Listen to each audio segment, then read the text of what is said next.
Salam sejahtera Malaysia, terima kasih kerana menonton video-video dalam channel ini. Sebelum kita mula, jangan lupa untuk tekan tombol subscribe, share, like dan komen. Let's go! Salam sejahtera dan salam perpaduan. Berita seterusnya bertajuk UMNO mohon Agong beri pengampunan penuh pada Najib. Berita penuh, UMNO akan menghantar memorandum kepada Yang di-Pertuan Agong bagi memohon pengampunan penuh kepada bekas Perdana Menteri Najib Razak. Setiausaha Agung UMNO Ashraf Wajdi Dusuki berkata, Yang di-Pertuan Agong mempunyai kuasa berdasarkan perkara 42-1 Perlembagaan Persekutuan untuk memberi pengampunan penuh kepada Najib berdasarkan Ehsan Baginda. Majlis Kerja Tertinggi MKT merafak, sembah, menjunjung kasih ke bawah Duli Yang Maha Mulia Seri Paduka Baginda Yang di-Pertuan Agong dengan kerendahan diri memohon ehsan ke bawah Duli Tuanku untuk mempertimbangkan pengampunan penuh buat Datuk Seri Najib sebagaimana kuasa yang diperuntukkan di bawah perkara 42-1 Perlembagaan Persekutuan. Justru MKT sebulat suara bersetuju untuk memohon menghadap bagi mempersembahkan warka rayuan kepada Kebawah Duli Yang Maha Mulia Seri Paduka Baginda Yang di-Pertuan Agong beserta dengan memorandum yang ditandatangani oleh seluruh kepimpinan UMNO daripada 191 bahagian termasuk wanita dan sayap-sayap pergerakan pemuda dan puteri UMNO, katanya dalam kenyataan hari ini. Ini selepas Mahkamah Persekutuan Jumaat lalu menolak permohonan bekas Perdana Menteri itu untuk menyemak semula sabitannya, termasuk hukuman penjara 12 tahun dan denda RM210 juta ringgit dalam kes rasuah SRC International RM42 juta ringgit. Daripada 5 hakim yang bersidang, hanya Hakim Besar Sabah dan Sarawak Abdul Rahman Sebli yang dalam penghakimannya bertentangannya berkata dia cenderung untuk memberikan Najib pembebasan. Ahli panel lain tidak bersetuju, menyebabkan keputusan majoriti 4-1 untuk menolak permohonan semakan bekas Perdana Menteri itu. Anggota lain yang menganggotai panel itu ialah Hakim Mahkamah Persekutuan Vernon Ong Lam Kiat, Rodzaria Bujang dan Nordin Hasan serta Hakim Mahkamah Rayuan Abu Bakar Jais.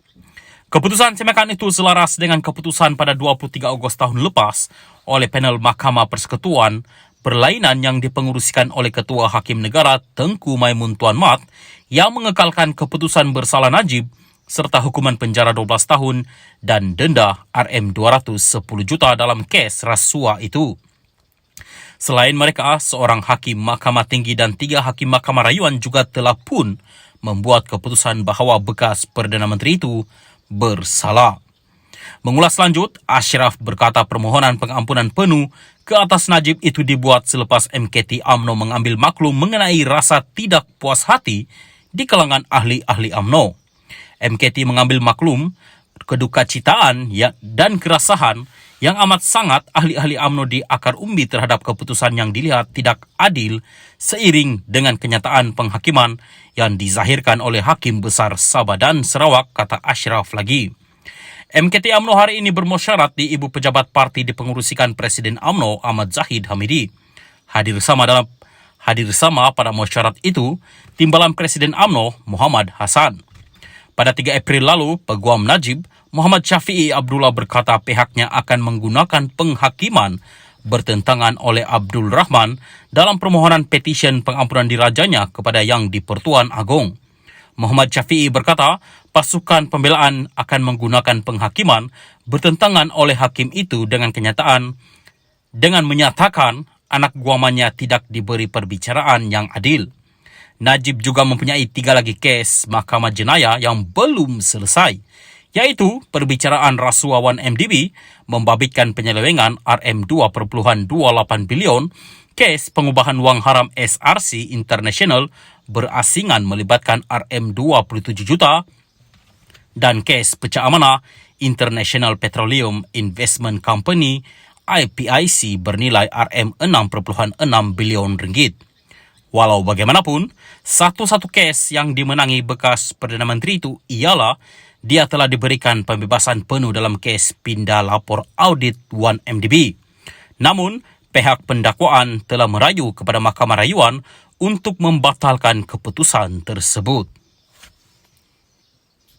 Salam sejahtera dan salam perpaduan. Berita seterusnya dipetik daripada Malaysia Kini bertajuk Agong, umat Islam perlu pertahan masjid dari jadi gelanggang politik.